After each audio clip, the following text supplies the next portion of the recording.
Let's talk about how narcissists justify their horrendous, horrible, awful behavior.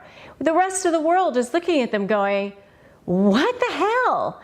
How are you doing this? And you don't even see it. And for those of us who've been in relationships with narcissists, you think, obviously they must see it. They must know what they're doing, or how they're making people feel, or the damage that they're doing, the drama, the trauma, the chaos that they cause, right? But how do they get away with it and just, they sleep at night? How do they justify it to themselves? That's what we're going to talk about today. So when you're dealing with a narcissist, it's really important to understand the psyche of a narcissist. So a lot of people just think a narcissist is anybody who says, I'm great, I did something amazing. Okay, fantastic. I mean, sometimes people say that because they need to for their own credibility or whatever, but that's not the only part of what makes a narcissist. Just because somebody says, I accomplished something, doesn't make them a narcissist. What really is where the rubber hits the road, what really makes that narcissist a narcissist, is the fact that they cannot feel empathy for anyone else. And that's the part that a lot of people forget about. They just can't. Sometimes they're good enough, if they're a covert narcissist, they're good enough at pretending like they care about a person. They know what the steps are that they have to go through. They know what to say. They know the actions that they probably need to take, just enough to manipulate the person into having them do what they want to do or feel what they want them to feel. But they don't actually feel anything for that other person. So how does that manifest itself when they're justifying their heinous behavior? Well, it manifests itself in a number of ways. So the first way that they justify their behavior to themselves is they just decide that they're always right. They literally think that they're always right. Remember that a narcissist has no inner sense of value. They are like the smallest, most fragile little egos on the planet. So to admit that they're wrong actually means that they have to give away like a part of themselves that they just decided, like when they were 5 or 6, 7 years old, that they could never do. It's survival for them. They just cannot admit that they're wrong. So how do they justify their behavior to themselves? They just decide that they're always right. They'll never admit that they're wrong. You know, no matter how many mistakes there are, no matter how many things they did, you look at it and you go, you know, even if you present them evidence, you know, here's where you said something and here's where you're wrong, they'll just decide, no, that doesn't exist. I'm right. So that's number one. They're always right. Number two is you're wrong. And it kind of seems like the same thing as I'm always right, but it's just one more step forward with this. And it's like, okay, if I'm always right, then you must be the one that's wrong, or somebody else must be the one that's wrong. And that's what happened, you know, caused this behavior. You know, I had an employee one time who constantly was making mistakes, but she would always say it had to do with somebody else, somebody else, somebody else. You know, I was waiting for this to happen, and that's why I didn't get it done on time. You know, she could never say, you know, I should have figured out how to get it done on time. She just always had to make somebody else wrong. So someone else was wrong. So, you know, deflecting this onto someone else is another way of saying you're wrong, rather than, you know, I'm right. So since I'm right, you must be wrong, or somebody else must be the wrong one. And if this is sounding really familiar to you and you've wondered how the heck do they sleep at night, give me an SMH for shaking my head in the comments. And if you want to know more about deflecting and how narcissists deflect, make sure you check out my video on how to catch a narcissist in a lie and what happens when you do catch a narcissist in a lie. The third way that narcissists sleep at night is that they just decide that the rules and the laws or whatever it is, they just don't apply to them. They're for other people. They're for people who are lesser than them. They're for people who, you know, are ordinary, and they're not. So, you know, they don't have to abide by what everybody else wants because they're entitled. They're entitled, and that's why they can cross boundaries and they can do all the things that make people miserable. And they're not wrong in doing that because they're entitled. So, you know, one of the narcissists in my life used to come right in to people's houses, go right into people's offices, go right into the back part of people's offices, just go start talking to people, not even, you know, telling or asking the receptionist if they could do that. They just go right in because they're entitled. And so normal rules, normal laws didn't apply to that person because that person was entitled to do what he or she wanted to do. So that's number 3. So how do they even keep going once these things have happened? So, you know, once they've denied it, they've deflected, they've said it's your fault, they've blamed it on other people, how are they moving on and how are they sleeping at night? Well, number 1 is, okay, well, let's not dwell on that. Let's just move on. So you're not going to get an apology, probably. And if you do, they may not mean it. And if you want to know more about narcissist apologies, check out my video on whether or not narcissists apologize. And if they do they mean it? But if they have apologized or they haven't, whatever, you know, from that point forward, they just want to erase it from their memories, and they expect you to erase it from your memory too and just move on. You're not allowed to have lingering hurt over it or upset, or, you know, being upset about it. You're supposed to just move forward, move on. It's done. Forget about it. So whenever a narcissist is faced with having to have a conscience about something that they've done or any havoc that they've raised or some kind of thing that they're supposed to take responsibility for, the easiest way for them to sleep at night is just, you know, say, yeah, I don't even know what you're talking about anymore. And that's kind of like the gaslighting process too, because they'll just say, I don't know what you're talking about. It didn't happen that way. Or if it happened that way, it wasn't that bad. You're overblowing it.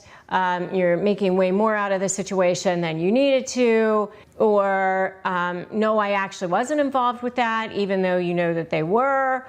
Or I didn't cause it to happen. Somebody else caused it to happen. So if you're upset, it shouldn't be at me. So how they sleep at night is just decide that whatever happened, if it was wrong, it wasn't their fault. And if it was their fault, it wasn't that bad.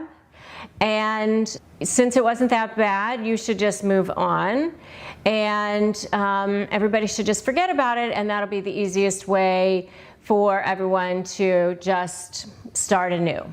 So that's kind of how they are able to sleep at night, because they just have decided that it doesn't have anything to do with them anymore. Many people who have dealt with the effects of non-physical narcissistic abuse, and, you know, many people say, why isn't this illegal? You know, you can actually get a restraining order for physical abuse, right? But you can't get a restraining order you can't see it, but it sure does take its toll on you physically. It sure does take its toll on you emotionally. I've certainly been there. I've certainly felt the effects of it myself personally. So I definitely know. I mean, one of the things that it can cause in you is chronic post-traumatic stress disorder. There's a very big difference between CPTSD and PTSD, not to take away from PTSD, which is very awful also, but the difference between CPTSD and PTSD is that PTSD actually happens to people when they've been exposed to one event, you know, a car accident or a war, something like that. chronic post-traumatic stress disorder happens to people when they've been exposed to something over a long period of time, like narcissistic abuse. And what happens is it causes long-term effects on your body, long-term stress, long-term trauma on your body. And you end up really having, autoimmune issues, kidney disorders, liver disorders. It can cause diabetes in your body because of the elevated A1C levels, the elevated stress in your body. I mean, when you have elevated cortisol levels in your body, it ends up causing a lot of havoc in your body. Your gut health issues, your vagus nerve, constant stress. Your body is in constant fight or flight mode, and it really wreaks havoc in many different areas. Your hair starts falling out. You can't sleep right. Your skin starts to look bad. You don't even see straight sometimes. That's how it starts manifesting. But what are the non-physical signs of narcissistic abuse? And I'm going to go through them. And so I want you to listen to me. And if you are having these, I want you to know that this is happening to you, that these are signs of narcissistic abuse. Number one is that this person is isolating you from family or friends. And this happens pretty early on in a narcissistic relationship. And it's kind of subtle. They'll start to say things like, why do you have to talk to this person on the phone? Why do you have to talk to them for so long? Why can't you just be with me? Why are you talking to that person now? Why do you have to spend so much time with that person? That person doesn't love you like I do. Or I don't really like that person. Or that person doesn't like me, so I don't want to spend time with them. That kind of thing. And so all of a sudden, you're being isolated from those people. And now you find yourself away from the people that you once loved, or the people that you once enjoyed spending time with, the people that you once enjoyed having a relationship with. And little by little, you no longer have a relationship with those family or friends, with those people that you once loved. And it's a strange thing. Right? So they isolate you. Now you're moving away from them. And they do this, it's a control issue. They want to be able to control you. They want to be able to control their kingdom. They feel insecure when other people are around. They feel like your attention is on other people other than them. They feel your love is on people other than them. And they don't want you to love or feel affection for people other than them. That's why they isolate you. Okay, so that's number one. And by the way, that's why I've created support systems like I have. And if this is happening to you, I have a free private Facebook group that you can join. It's my Narcissist Negotiators Facebook group. It's totally free. I also do have my inner circle, which you can join, slayinnercircle.com. So I invite you to take advantage of the resources that I have. That's number one. Number two is they twist the truth and they gaslight you, right? So they'll say things like, oh, we talked about that and you agreed. Don't you remember? And they say things with such authority, with such confidence, that you think, I don't remember having that conversation. And the first few times that it happens, you're like, oh yeah, I definitely didn't say that. But it happens over and over again, and you're in the relationship for so long that you start to really believe them. And it's a person that you trust. If it's a romantic relationship, who purports to love you, who purports to care about you, and oftentimes is maybe successful in other areas in their life. And so you think that they know what they're talking about. And so they twist things and you trust them. you think maybe they're right. Maybe we didn't have that conversation, or maybe I did. Maybe I did say that, or maybe I am wrong. And you really start to question yourself, and they project things and they start to say, you're wrong. It's your fault. You're the one. Things start to be projected onto you often, and you start to question yourself. So twisting truth, or they say it's somebody else's fault. It was them. It was somebody else. Projection, deflection, lying, denying, constantly twisting truths.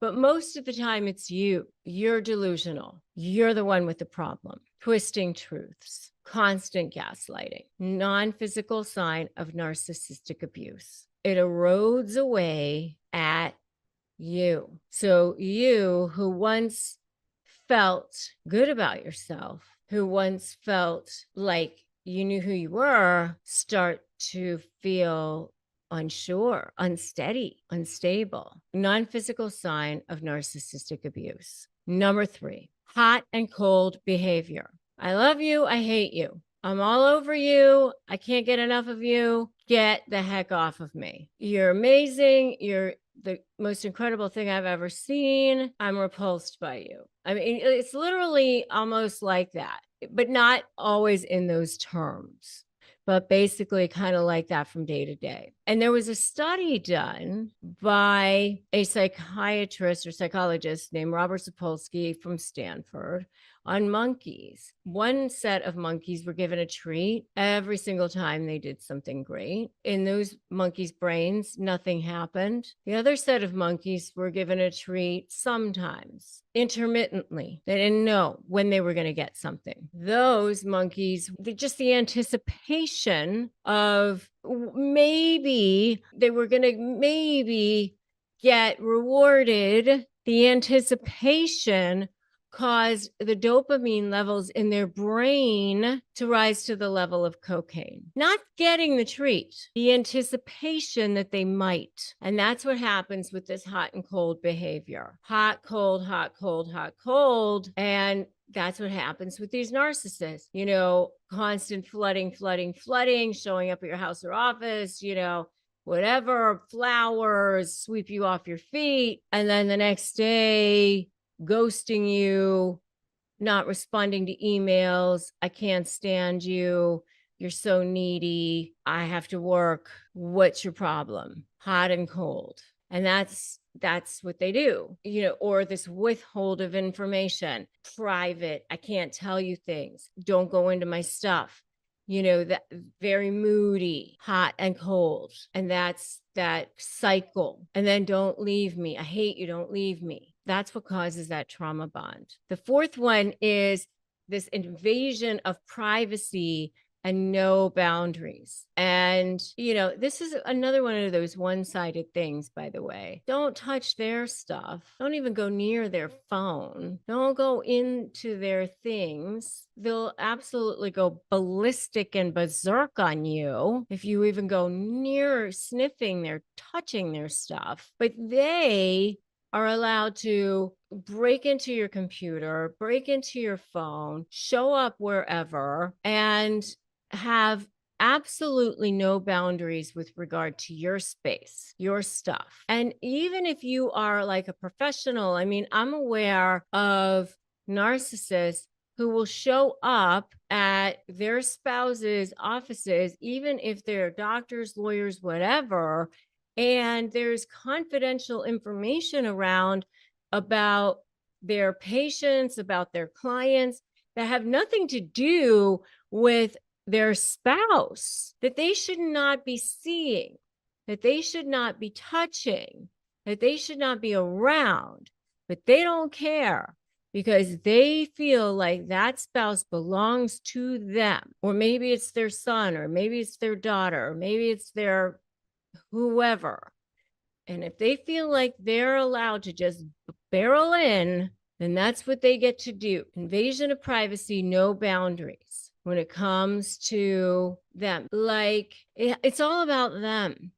These people are possessions to them. You belong to me, right? And that's why you have to be so done with these people. You have to be so done. You have to create boundaries. You have to create boundaries. And that's the only way that you cut off that toxicity. You've got to be so done. And that's why I want you to put so done in the comments right now. So done. You've got to be so done. That's what I help you do. That's where I come in, because I totally know how to help you be so done. All right. That's my specialty. The next one, number 5, this is where it gets kind of scary, okay? Because this is where they can become malignant. And I've seen this. This is where sometimes you need restraining orders.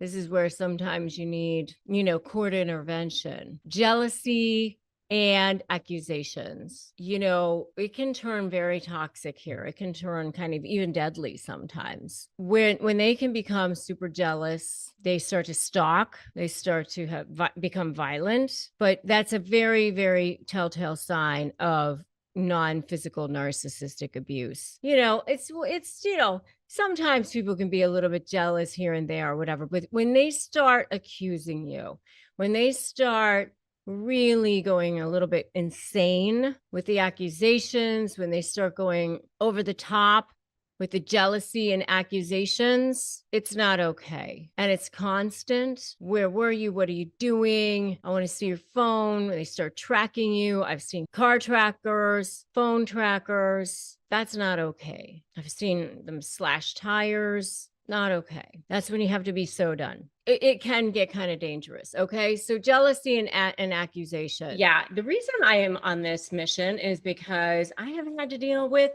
covert narcissists, the subject of today's video. I've had to deal with them in a business setting, one of them in a business setting and one in my extended family. I had never even heard the term covert narcissist before until somebody pointed it out to me. And I remember when we were having this conversation, the person who pointed it out to us pointed it out to my husband and me first. And they were like, oh, that person, that family member that you're dealing with is a covert narcissist. And I remember I was like, covert narcissist? I never even heard that term before, but I remember thinking, oh, I don't think she's a narcissist. I mean, a narcissist to me was like a boastful, bragging, super egotistical, usually a male. Like to me, it was always a male.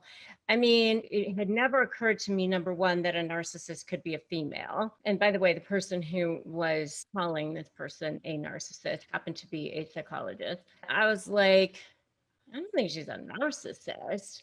Pretty sure she's just like really insecure. And he was like, okay, you know what?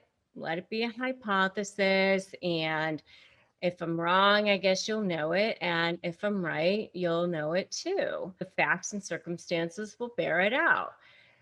And of course, he was 100% right. But as time went on and I started to read and learn much more about it, I started to really figure it out. And so, there's so much that goes into a covert narcissist. But, my hypothesis is that I think women do tend to be more the covert kind because women want to be more under the radar. They tend to want to be, they want to look nice. They want to look kind. I mean, but I don't know. I think that there are a lot of male covert narcissists too. They're the ones that nobody suspects. Like the world thinks that they're so fantastic. They're so charismatic. The world thinks they're wonderful. So anyway, here are some strange behaviors of covert narcissists. I mean, number one is that they're super passive aggressive. Their words do not match their actions. So they're like super kind and absolutely, I will do that for you. Absolutely. I will get right back to you on that. And then you don't hear from them. Or, I definitely want to make sure that you were taken care of. And then they don't. And so you're left like so confused all the time. And do I force them on that? Do I ask them about that? And does this make me a bad person because they're so nice? And then here you are, the one like, am I being passive aggressive? Am I being the one that's problem? It seems very strange because they seem so nice. So it's kind of a strange behavior because they seem so nice, but it's actually not strange if you get to know who they are as a covert narcissist. So that's number one. Number two is they value the opinions of strangers over family. I mean, and this is something that my husband and I have seen it with the covert narcissist that we've had to deal with in our family situation. You know, this particular person who shall not be named definitely values the opinions of strangers over family. It can be painful unless you realize and just accept that that's who they are, that they are narcissists, and that's what narcissists do. They are seeking that external praise. They're seeking that narcissistic supply. And that's the very strange thing about narcissists. They kind of take for granted the opinions or the supply that they're getting within their inner circle. They don't really care about the supply that they already have. That's just sort of a given. They want the supply that they're getting externally. For some reason, that means more to them than the supply or the validation that they can get from the people who actually love them, from the people who actually care about them or actually value them. They prefer to get it from other people that they don't even know. But that's how it is. It doesn't really make any sense, but that is very strange. And so that's number two. Number three, and I will never really get over number three, to be honest with you. Both of the covert narcissists that I had to deal with did this with me, and I found it very odd, very weird, very super creepy. And that is that they stare at you. I actually did a whole video on this just because I really couldn't stand it. My whole video was called Why the Narcissist is Always Watching You. You know, both of the narcissists I had to deal with, I would find like would be staring at me, watching me. They stalk your social media, they check out what you're doing. You know, I would find that they would like copy me, watch what I was wearing, copy that. And you know, some people would be like, who don't understand narcissism, they'd be like, oh, but that's so flattering. That's so, you know, that's so nice that they would like want to be like you or something. But no, like those of you who understand narcissism, like, you know, that it's not flattering. It's like the creepy kind. Actually, recently I had dinner with another couple who happened to let me know that one of the narcissists that I had to deal with that I've completely cut out of my life, not the family member one, but the other one, let me know that there was like some like buddy who was in touch with somebody else that, you know, sort of like this fringe sort of in touch, that like there's that like narcissist that's still like trying to poke their head through to try to get through the boundaries that I've created. I mean, very sad, but you know, from my own growth perspective, I was like, you know what? I don't really feel any emotion about it. So it was actually good. It was like a little test for me because when I heard about it, I was like, that is so pathetic. I actually found myself feeling like nothing. So I was glad about that. So that's number three. Number four is they're super weird about gift giving. You know, they kind of like don't really want to give gifts. They like, oh, here you go. And there's like ties against it. They don't really like to give gifts. I do have a video on that too, by the way, if you want to check it out. But you know, narcissists, there's always like strings. They don't like to give gifts, really. There's always something involved with the gifts. So that's number four. Number five is they're chameleons, you know, like they're kind of one way with one group and one way with another group and one way with this person and another way with another person, because you know, they whatever color they are with this person, they might be a different color with a different person because, you know, they don't have a sense of self, right? Because they're a narcissist. So that's number five. Number six, This is actually another little sore spot for me because this was something I had to deal with in my business setting kind of situation. Anyway, they definitely take credit for your ideas. Yep, been there, done that, got the t-shirt. Did not like that, but they do that. They definitely like to take credit for your ideas because they don't have any ideas of their own. Yes, because, they are energy vampires. That's part of what they do. They suck the energy out of you. And if you know this to be true, give me an energy vampires in the comments below. Come on, say it with me. Energy vampires. Yes, they are. All right. And number seven, this is another little catchy little tune that the coverts like to play. This is another little strange behavior of theirs, which is they act like they're strong. I'm so strong. I'm so good. But then they also like to play the victim. Very strange, very weird.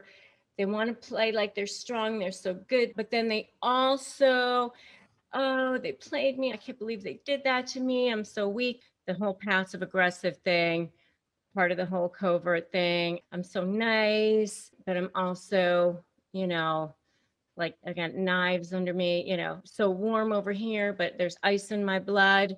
Yes, indeed. So anyway, those are the 7 top strange behaviors of covert narcissists. The one that I personally detest the most because I've had to deal with them. Let's talk about the 2 secrets narcissists don't want you to know. So they have 2 selves. Let me explain something. Narcissists were created out of trauma. They were not born that way. It's not a DNA thing. It's not like they come into the world this way. We come into the world feeling whole. We come into the world feeling like pretty good. Like, I think I'm a pretty good human. I think I'm a good person. We feel good inside. It's when things start happening to us that we start reacting to the world and feeling like, oh, maybe I'm not so great. Maybe there is something wrong with me. And that happens to all of us, by the way. We all have traumas and triggers and insecurities and feelings of doubt. None of us are immune from that. I wish we were. Certainly I'm not. Those of us who are out there that say we're not, those are the narcissists, by the way. All of us have our moments of that.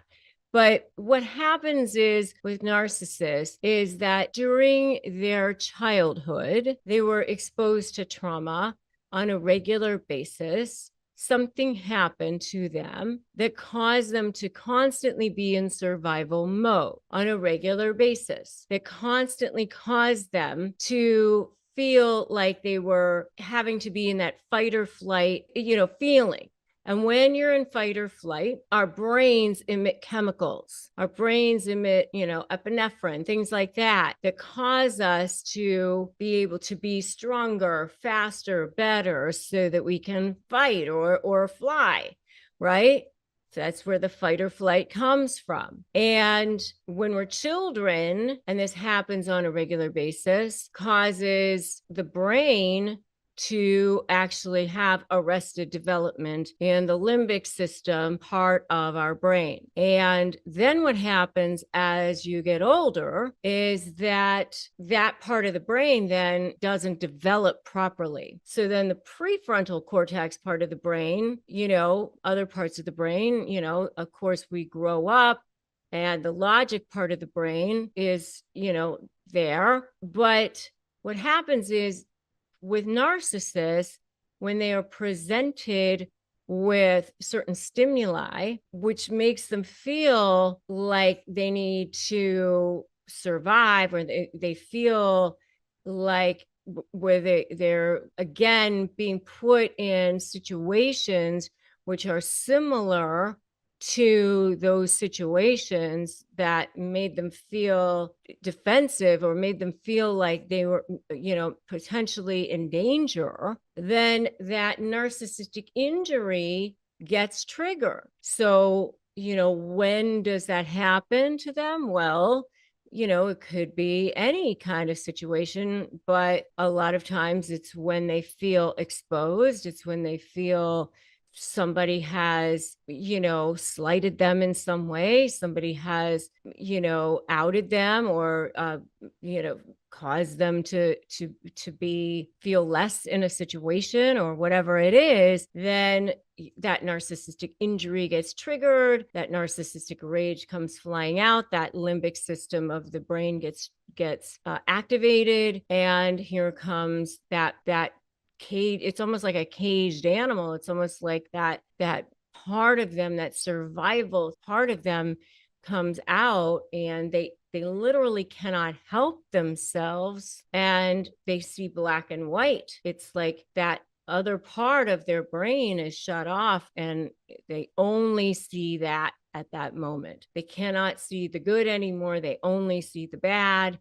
And, so there they are. But the two secrets they don't want you to know are that they have these two selves. What happened when all of this was taking place as children is they almost split into two. They have this true self, which was the scared little self that they hide away, which is almost like a shriveled little, version of themselves that's hidden, it's weak. And then there's the false self, the one that they show the world. And yeah, we all sort of have this somewhat of a dichotomy like that, but they really have a dichotomy. For them, it's a very much of a dichotomy. So those are the two secrets.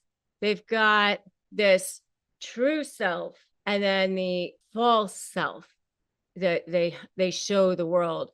And that true self is never to be seen by anyone ever. And that false self is the one that they must protect at any cost. And, that's why they do not ever want to be exposed. That's why they must layer on that narcissistic supply from external sources by adulation, having the prestigious friends, the prestigious houses, the money, the power, the control. All of those things have to come from external sources, but they feel totally and completely empty inside. And it's that black hole that can never be filled. And they feel like they're desperate for air, starving inside, because they just feel like they can never fill that black hole that's inside of them, that true self that they're hiding away, that scared little self. And that's why I say to you all the time that they're way more afraid of you than you are of them, because that true self that's inside of them is super scared. The problem is that everything they do is transactional. Everything they do is a manipulation. Everything they do comes from that place of fear, comes from that place of manipulation, comes from that place of scared self, that survival self. So really, that's secret number two, is that everything they do is a manipulation. Everything they do is transactional, because they feel like they have to come from that place. They're in survival mode all the time. And they think that you are too. That's the sad thing. They don't really trust that anyone else comes from any place other than that place.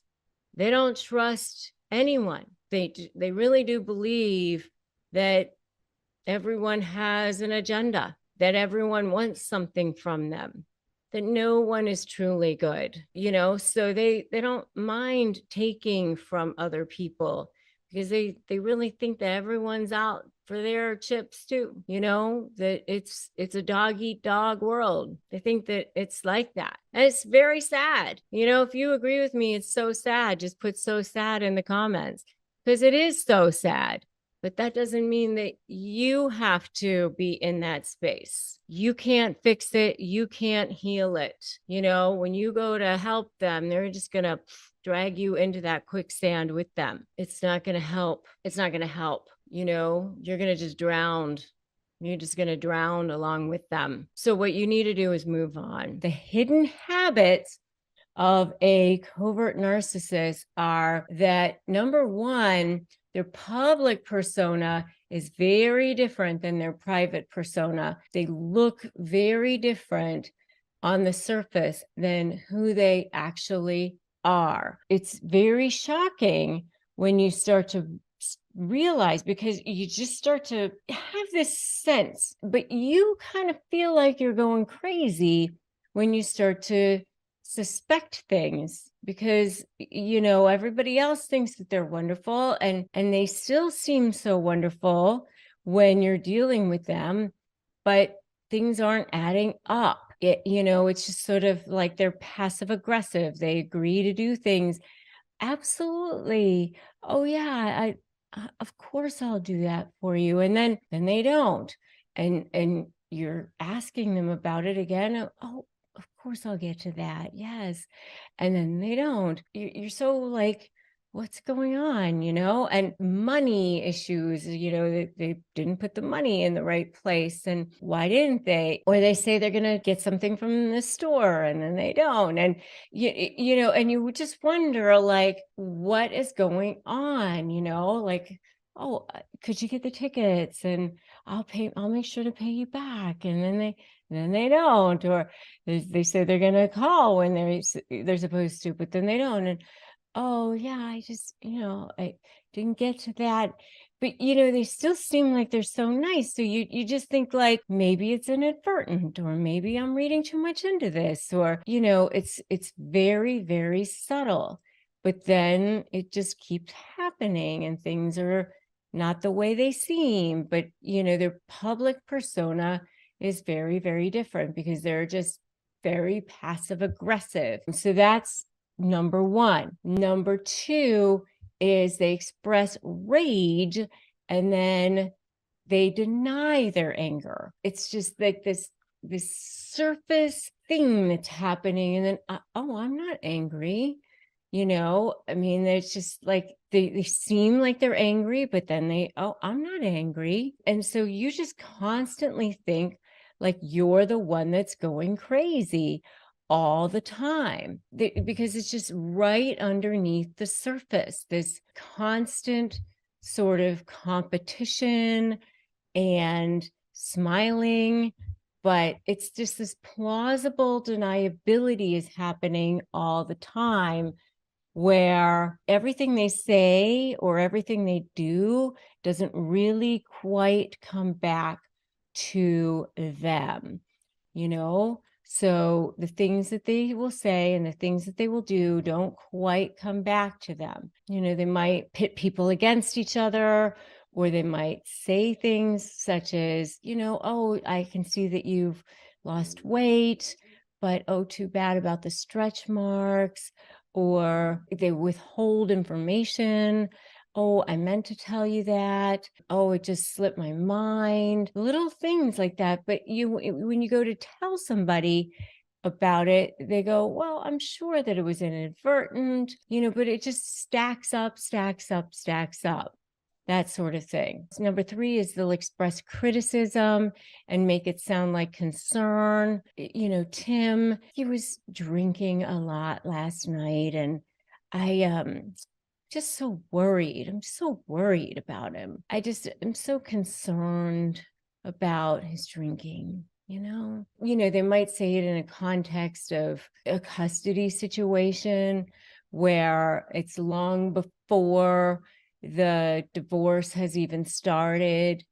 But then, 6 months later, when the divorce actually happens, then they can say, oh, I did mention to you about the drinking, and, I'm just concerned. really just concerned for the children, you know? I'm sure that you'll testify on our behalf because, you know, for the children, you know, because Tim is an alcoholic, you know, and Tim probably isn't an alcoholic. Tim probably just drinks like a normal person, but they say things in these ways that make it sound like they're just concerned, you know, so they express criticism, but they make it sound like concern. You know, those are the kinds of things that they'll do. If you've seen this before, put "so true" in the comments. And I would love to know the kinds of things that you guys have seen too. What kinds of hidden habits you guys have seen. The next thing that they will do is they will often play the victim when they're attacked. If you will say anything at all to them, like, how come the money is missing from this particular account, or why haven't you done what you said you're going to do yet, or something like that, then all of the sudden it's like, oh my gosh, I can't believe you're questioning me, or my sister died and I can't believe that you would question my integrity, or why would you bring that up now?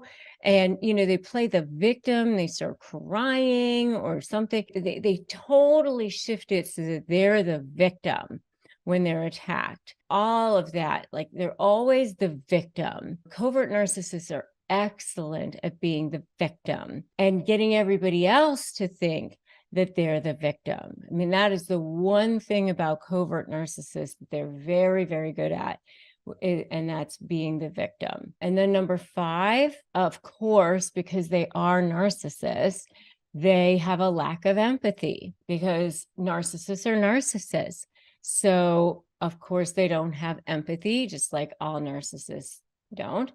And they use their guilt and shame to control others. The coverts are usually always playing the victim, so they try to make other people feel guilty. You know, I can't believe you would do this to me. You know, it must be nice for you to have what you have. I never had it like that. I never got anybody to do things, you know, or, oh, that's really great for you. Oh, you know, congratulations, you know, that you get to do that. I'll just sit over here. You know, nobody ever appreciates me. Nobody ever, you know, acknowledges all the things that I do for everybody, you know, and, you know, so they do things like that. That's the kinds of things that a covert narcissist will say. So they'll do things for people, but then they expect like a lot in return. And they have a lack of empathy for others and for what others are doing for them. So those are the kinds of hidden habits that you guys might see in covert narcissists. Really, really difficult to be in a relationship with a covert narcissist. They will drive you into the ground. They will suck the life out of you. They will suck your soul dry. I have been there. I have so been there. And it is absolutely painful, ruthless, and you will be up at night and feeling so drained. There's no doubt about it. Okay, so they are constantly with their phones, and they have very, very weird, suspicious phone habits, these narcissists. And so I want to share their secretive behavior, 5 habits that they have when it comes to their phones, so that you can spot this behavior and see what's going on and understand what's happening. And that way you can kind of see it and spot it ahead of time. And your antenna can be going up when you see it. All right. So number 1 is you'll see that they're extremely secretive. You'll see that they'll never give you access to their phone, and they'll never give you the passcode to it. So when you see this happening, you know Yeah, there's something definitely going on, right? So extremely secretive. They don't give you access to it. They don't give you the passcode to it. You never know what the passcode is. And they may even be changing that passcode constantly to it. So even if you did know it at one point, you don't know it now. So like maybe you saw it over their shoulder at one point. Oh, you saw it was 1825 or whatever it was. And now all of a sudden it's something different because they're extremely secretive about it and they never give you access to it. All right. So that's number one. Remember, I'm going to number 5 here. That's number 1. Number 2 is that they are super glued to those phones. I mean, so glued to those phones. You can never hardly even get near those phones, right? I mean, not only do you not have access to the passcode to them, but they're so glued to those phones. They take those phones with them everywhere. I mean, even into the bathroom when they're going to take a shower. I mean, you don't get near those phones to barely even have a chance to take a look at them anyway. Even if you did know the passcode or the passwords to them, when would you have a chance to even use them? Because those phones are so glued to them. They're almost like a part of their body. So you don't get a chance to go near them anyway, right? I mean, some of them even like sleep with them under their pillows, right? I mean, so you don't get a chance to even go near those phones. So that's number 2. Number 3 is to hide their behavior, to hide what's going on. Maybe it's to hide affairs or to hide who they're talking to or whatever. They turn off their text notifications, so most of the time people will have like text notifications that'll pop up even when there's a lock screen on so that, you can see what's going on. Like, oh, I see I got a text, right? And you can even read the text even if the phone is locked. They'll turn off those notifications so that that doesn't pop up, so that nobody can read a text if the phone is away from them for some reason, so that no one can see what's going on, so that the texts and things and notifications don't pop up if the phone happens to be locked and away from them. All right. So that's another thing. So they'll turn off the notifications so that the notifications don't appear on the lock screen. And they're super, suspicious with it. They'll grab it right away. They'll act kind of funny with it. When it does happen to pop up, they'll grab it immediately and they won't let you near it. And, they do act suspicious in this way, which is how they end up telling on themselves a lot of times if they are engaging in behavior that they shouldn't. And I do have a whole video on how narcissists tell on themselves, and you definitely may want to check that out if you think that there's something going on. So it's called How Narcissists Tell on Themselves. Definitely check that out. I have a whole video on how they tell on themselves. All right. And so number four is that they're constantly erasing all their history. So even if you do get near their phone, even if you somehow have their passcode, you somehow get near their phone, you somehow get into their phone, all of a sudden you see everything is gone. They have no text history. They have no history in, their search history for their internet. Everything is erased all the time, which is super, I think, suspicious, because everybody usually has their text messages there or their emails there. You can see their history of their browsing or whatever. Everything's always erased for them. So that's something else that is super weird, super suspicious for narcissists. They delete their logs, they delete all their messages, their browsing history.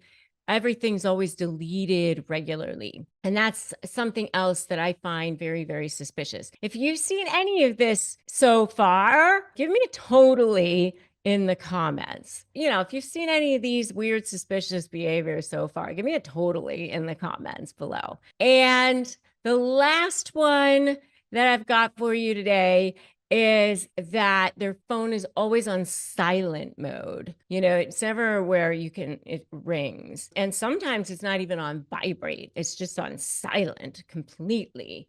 So that there's like no notification whatsoever. It just nothing pops up at all. So that if anybody's near them, you just don't even get any kind of a pop-up, or they don't get any kind of a pop-up. So nobody gets to see whatsoever that they're getting any kind of an incoming anything. So those are definitely the ones for sure that I've seen weird, suspicious phone habits of narcissists.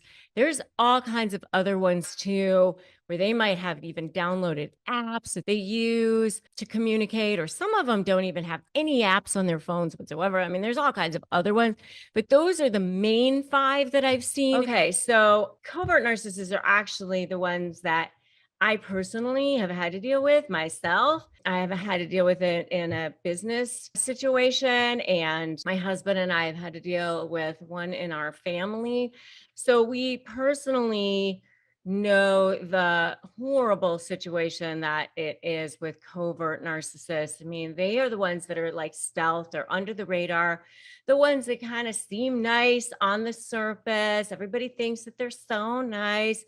And the ones that actually are the worst to deal with, because it's like death by 1,000 cuts. And the ones that when you go to tell people about how they are, people go, well, I don't know, that doesn't seem so bad. Maybe it seems inadvertent. They couldn't have really meant that because they seem so nice, that kind of thing. And I don't know. I talk so much more all about their personality in my video, The Covert Passive Aggressive Narcissist. So you might want to check out my video on that particular topic. But anyway, going back to how they have to distract themselves, because they are actually really quite miserable people underneath the surface. So they have to distract themselves from their misery. And how do they do that? Well, they do that in a number of ways. Well, one of the ways that they do that is they find their supply. And they have to constantly find new supply, because once people are onto them, then they have to move on. It's like vultures that are picking apart the carcass. Once that carcass is all picked over, then they have to move on down the road to find a new carcass to pick over. And by the way, they get bored of that carcass as well. Once they see a better source of supply, they want to move on. Extremely opportunistic. In fact, I remember, like once you have seen the light, and you guys probably will understand exactly what I'm talking about when you have seen the light, you start to look back and then you start to go, oh, I remember that conversation taking place. And it all starts to make more sense as you start to see. You go, oh, I remember that. Now I understand what was going on. And I remember this conversation with this person that I had a business situation with. And she was referring to another situation that she had actually another business situation with. And I remember her actually saying, well, I got what I needed out of that situation and it kind of took it as far as I could go. So I don't really need that person anymore.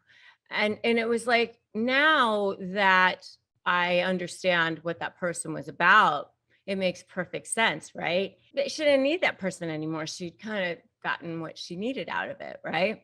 So finding and hanging out with their new supply is one of the things that they do to distract themselves from their misery. Ooh, shiny new object. Let me move on to this next one. So that's number 1. Number 2 is hanging out with their flying monkeys and talking about their targets. They love to do that. So I remember actually that too. I was not the flying monkey. I was the target.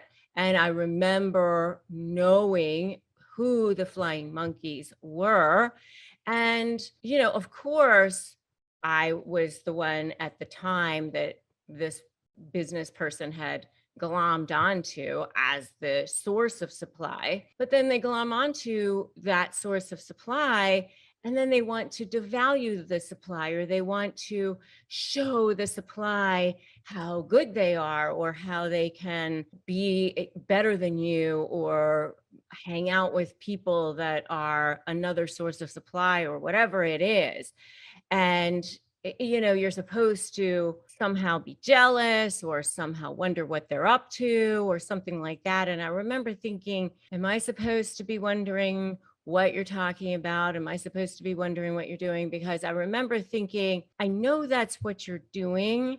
And I remember thinking, like, I don't care what you're doing. I don't care what conversations you're having, but yet I know that's what you're trying to get me to feel. And I remember thinking, I don't enjoy the game. I don't enjoy the attempt at manipulation. I just want to be out of this situation. But I knew that that was what was happening. I was aware that that was what was happening. And I remember thinking, how did I get here? How did I get sucked into the vortex of this ridiculous game? But I knew that that was what was happening. But hanging out with their flying monkeys and talking about their targets is something that they love to do to try to distract themselves, to escape their misery, for sure. They love that. All right, number 3 is preening and pretending that they are the person that they are masquerading themselves to be. They love to do that. I remember this so much, especially the 2 covert narcissists in my life. Both of the 2 covert narcissists in my life happen to be women. Definitely doesn't have to be women. Certainly a lot of covert narcissists are men. They love to preen, they love to parade and be the person that they want to portray themselves to be. So they love to be in situations where they can put themselves in to be that person. So, what's interesting to me is, if it's not working for them to be in a certain situation, they may say, I'm sick, or, I can't show up, or whatever, they'll cancel on you. But then if there's a situation where they can put themselves in to look good, like rush to the side of somebody who's sick or has cancer or something, so that they can look good, then suddenly they've recovered from whatever it is that they might have had, because they definitely want to put themselves in a situation where they can portray themselves as the person that they want to portray themselves as. And if this is all sounding very familiar, give me a totally in the comments so far.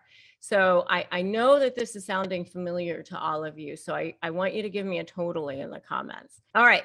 So, and then the last one that they do to distract themselves is just desperately holding on to maintain that facade.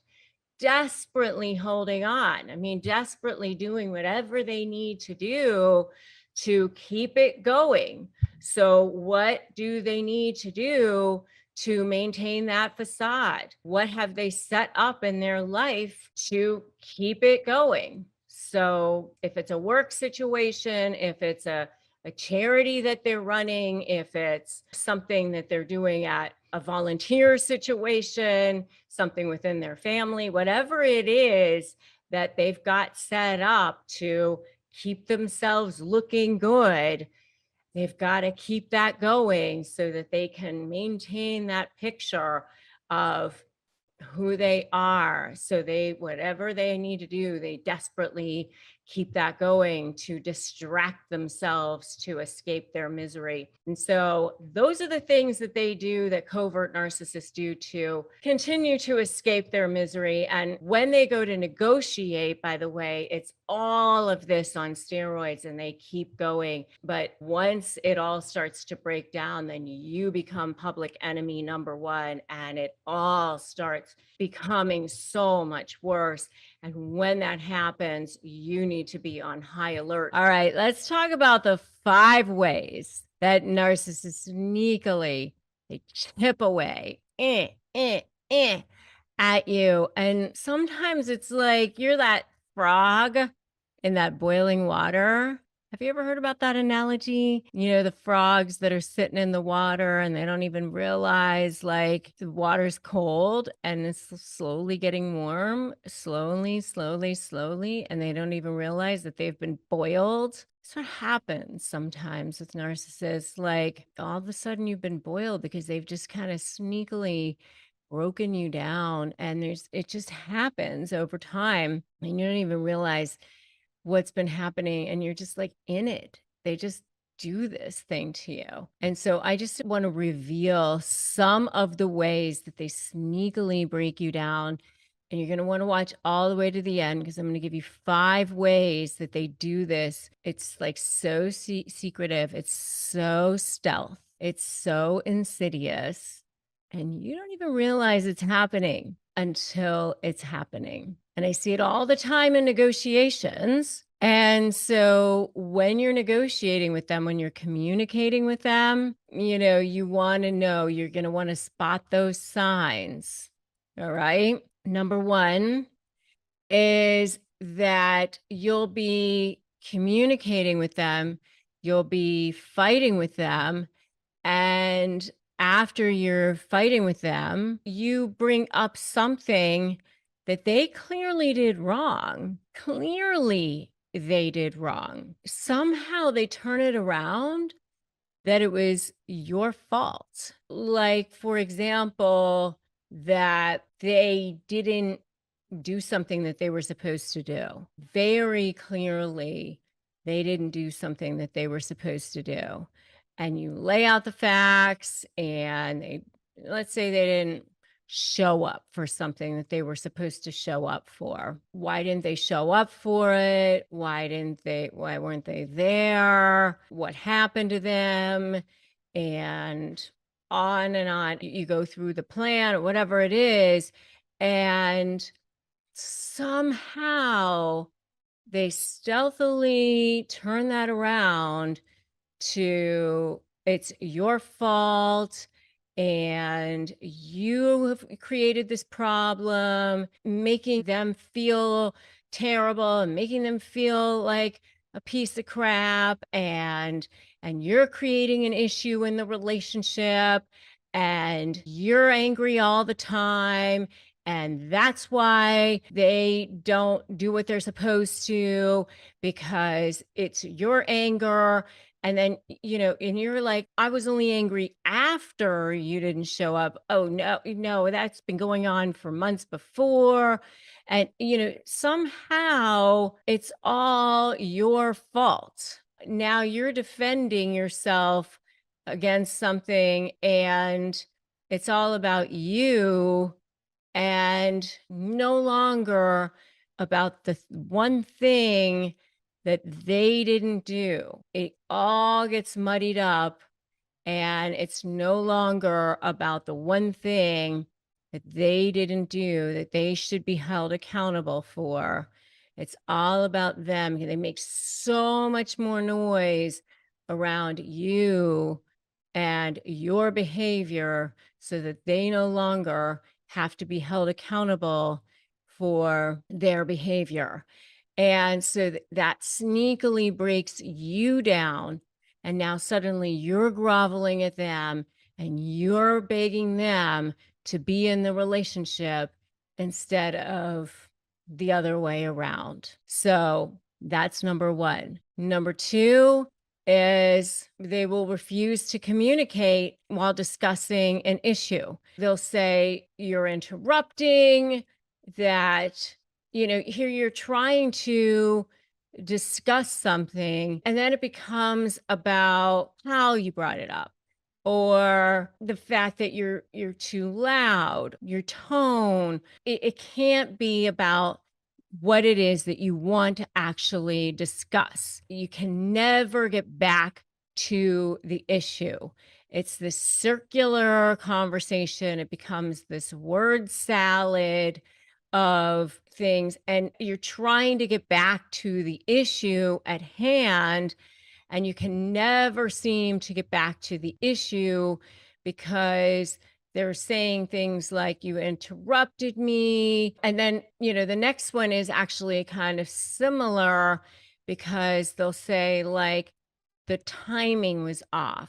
Why are you bringing that up now? Or they'll be like, what are you wearing right now? And is that what you wore when you were out today? And you're still trying to bring up this particular issue, and it's all about other things then. And you can never seem to get to the issue of what it is that you want to talk about.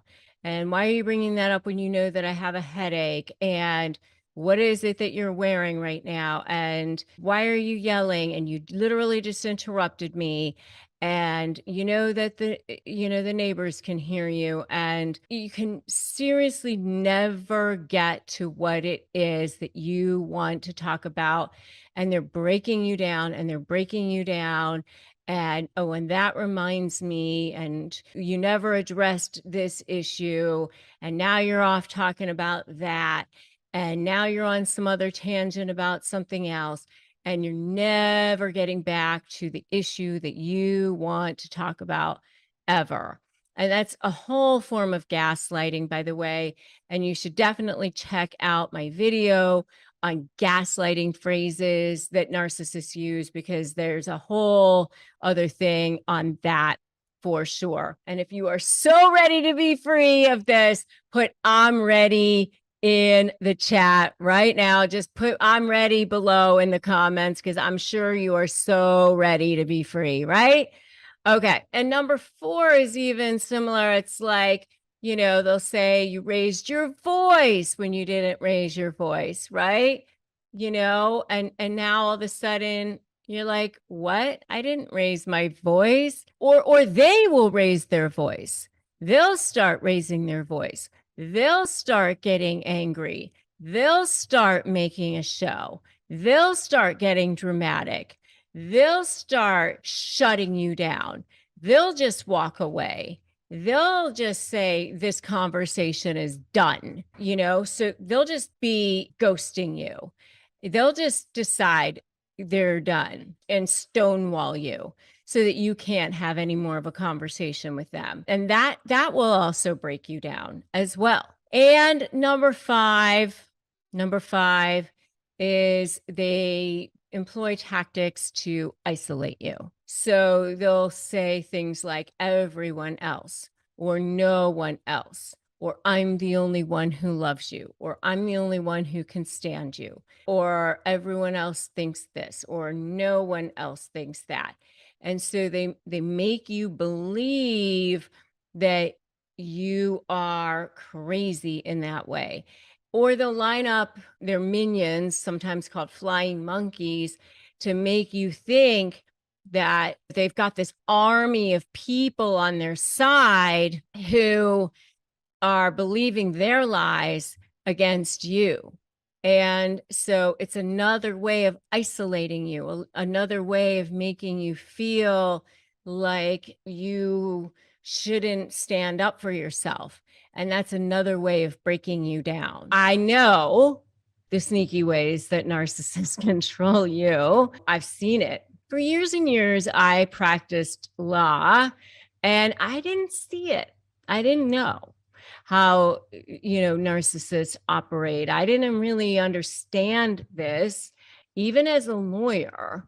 It was really not until I dealt with it as somebody who was in a partnership with somebody in a business endeavor, separate and apart from my law practice, that I really started to dive into learning about narcissists. And I had been lecturing all over the country on negotiation. I had even written a book on negotiation, and I had been a keynote speaker at an American Bar Association event.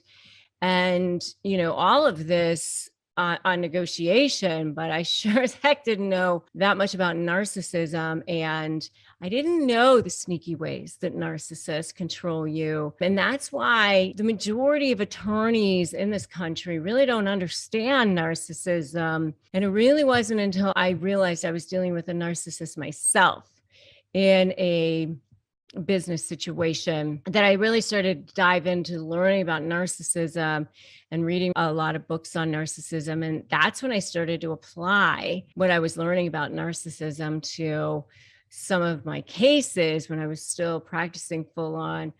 And that's when I started to see real movement in how to deal with narcissists. And now I coach people on how to deal with narcissists. And I've come up with a whole program, Slayer Negotiation with a Narcissist. That's when I really started to learn how to deal with narcissists in a really powerful way. I know the sneaky ways that narcissists control you. So one of the things that they do is they confuse the issues. They start talking about other things when you want to talk about something else. So one of the things that they'll do is, you'll say, hey, I want to talk to you about these text messages or something like that, and they'll say, why are you bringing that up now?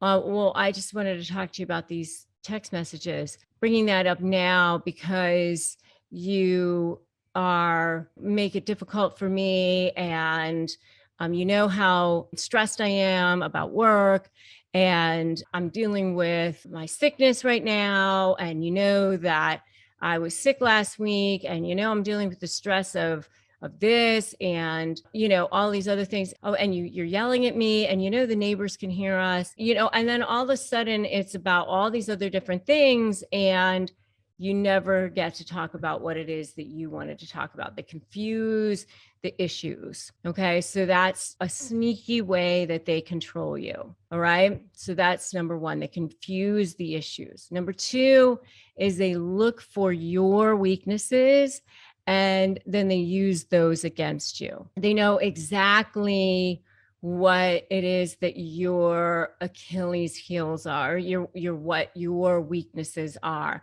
And especially the deeper you get into having a personal relationship with them, the longer that they know you, they'll start to say things that they know are your weaknesses against you. They'll say things like, well, you're not very good at that anyway, or like just little passive aggressive things that you'll be like, whoa, where did that come from? That person probably isn't getting along with you because you're not very good at getting along with people, or, something like that. And probably because of the issues that, you had with your mother, and that's why you don't get along well with people, or something like that. And it's like, what, just things like that they know will be hurtful to you, that sort of thing. So that's number two. Number three is gaslighting. All of narcissists use gaslighting to confuse you, to control you. And it's a very, very sneaky way to control you and try to confuse you, to make you think that you're crazy.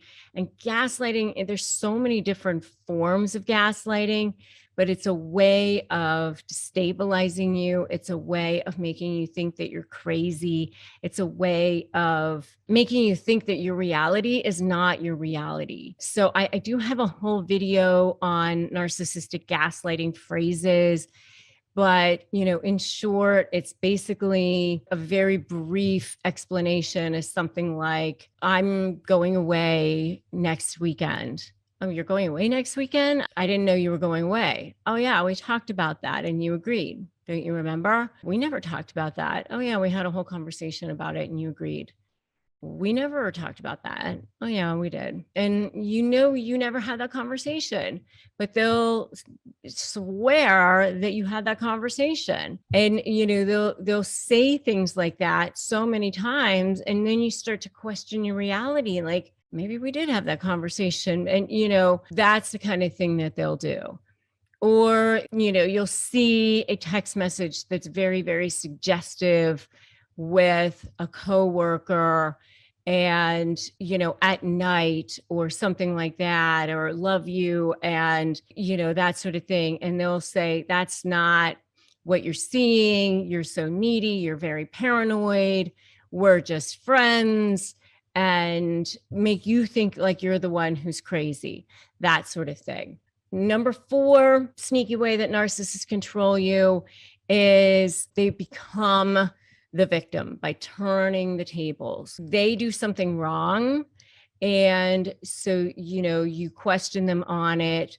Like, I had somebody who was a professional, somebody who used to work with me, and you would ask them about something that they were supposed to be doing. And then suddenly it was, that I had breast cancer 10 years ago, and, this is very stressful for me. And, and it became about that and not about the fact that they didn't do their work. And so now you're supposed to feel bad for bringing up the fact that they didn't do their work because they had breast cancer 10 years ago, and they become the victim. They turn the tables. So that's another way that sneaky ways that narcissists try to control you. Another way that narcissists try to control you is by shock and awe, like becoming very dramatic. They start to yell, they start to throw things, they wake you up in the middle of the night to have a fight with you. They throw on the lights, they might throw something, at the wall. They try to control you like that by becoming very, very dramatic.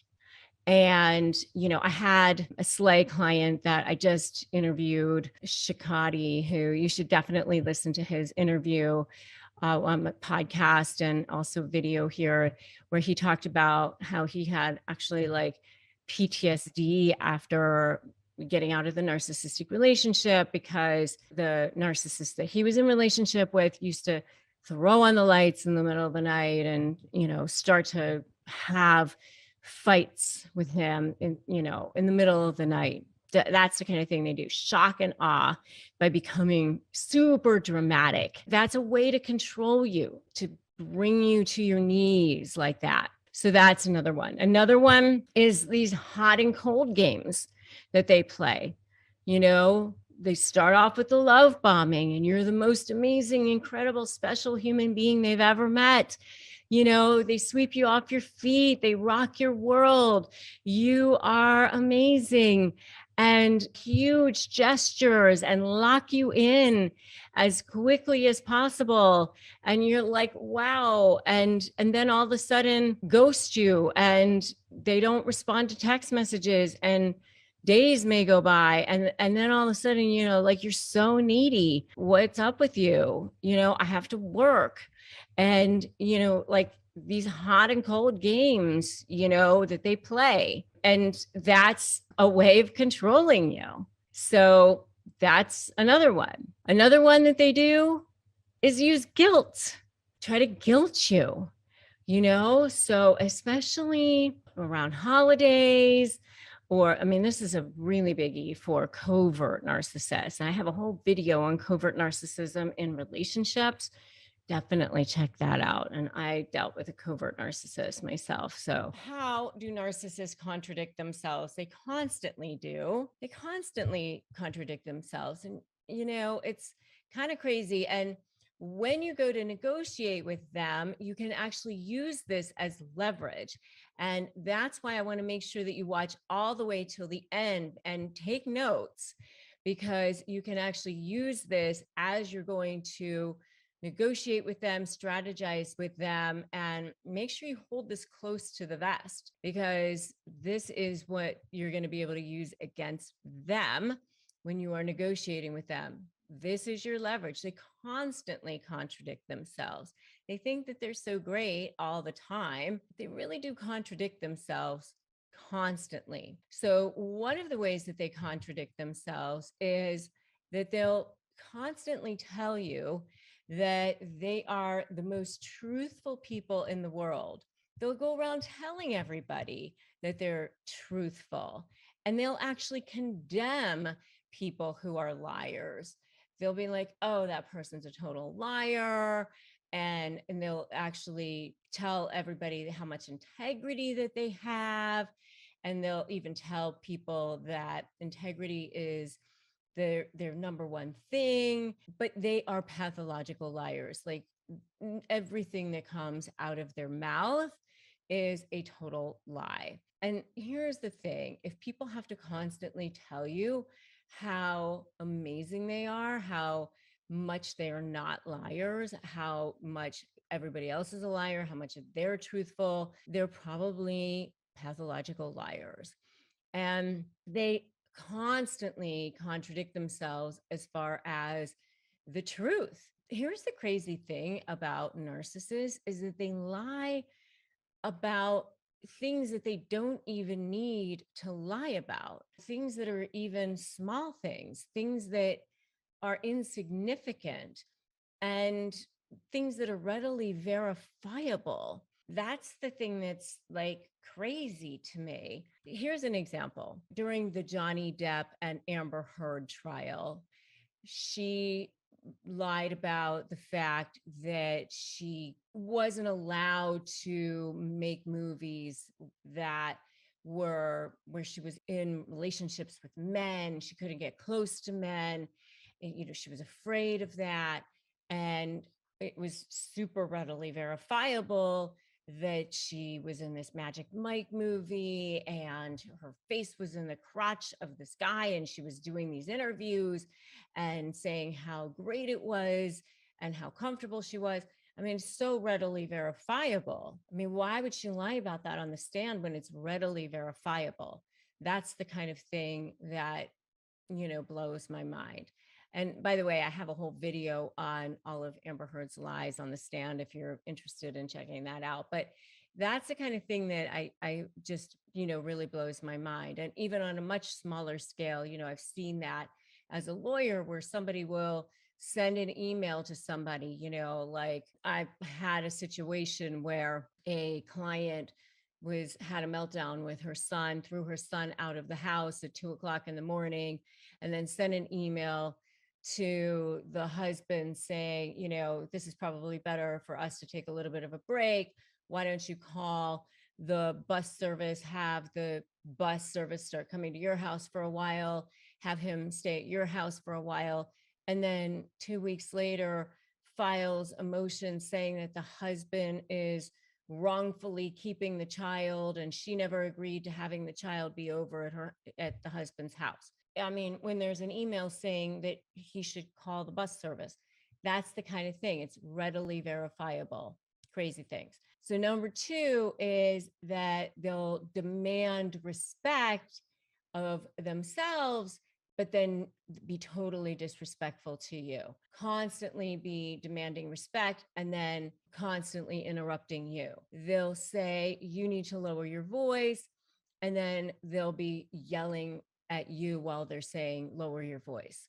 Those are the kinds of things, they're constantly disrespectful while they are demanding respect. And they're super hateful while they are hating on you. That's the kind of thing that's really, really contradictory. And if you want to know why the narcissist hates you, I do have a whole video on why the narcissist hates you, and you can definitely check that out if you would like.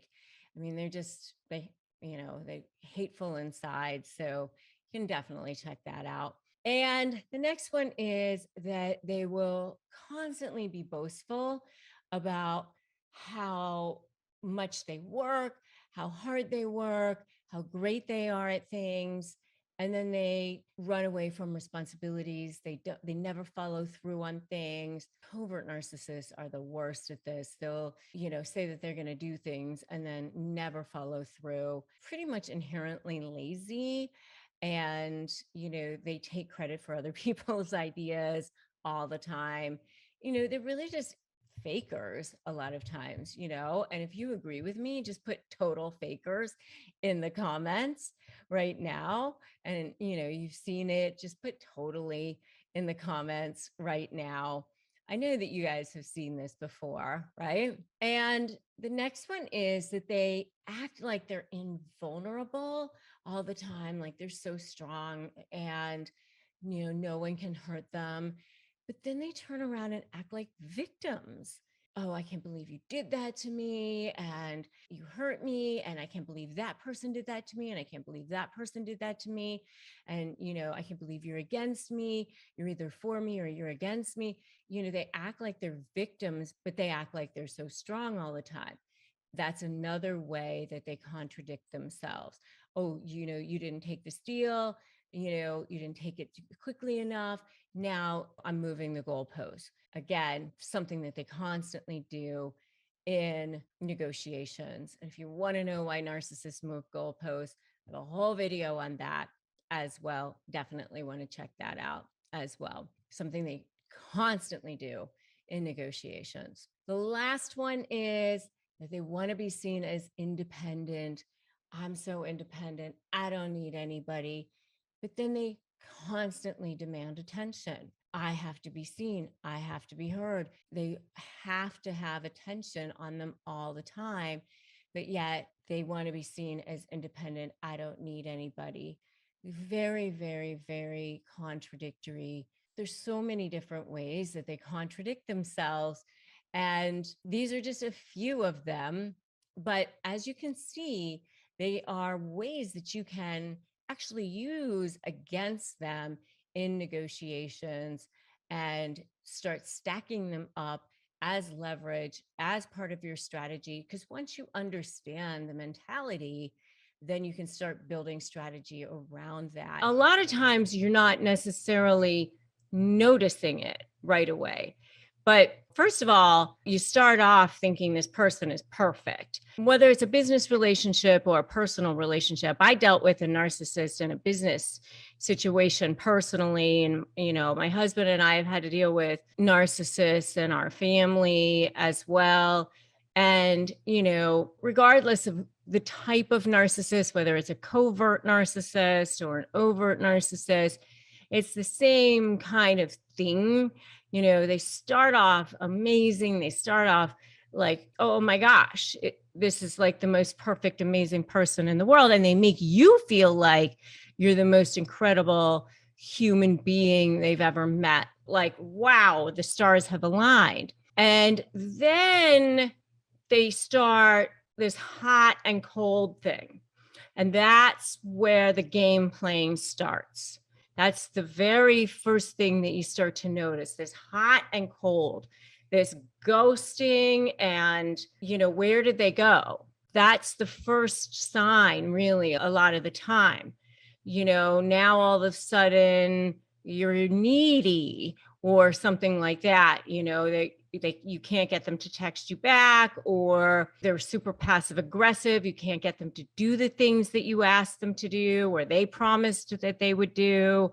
If it's a business relationship, or you're finding out that there's gaps in their stories, or there's lying and they've got some kind of explanation about it, there's red flags that are showing up. And, you start to see that they're making promises that they have no intention of fulfilling. And then a lot of times, you start to see them, they come like all the way up as close to your breaking point as possible.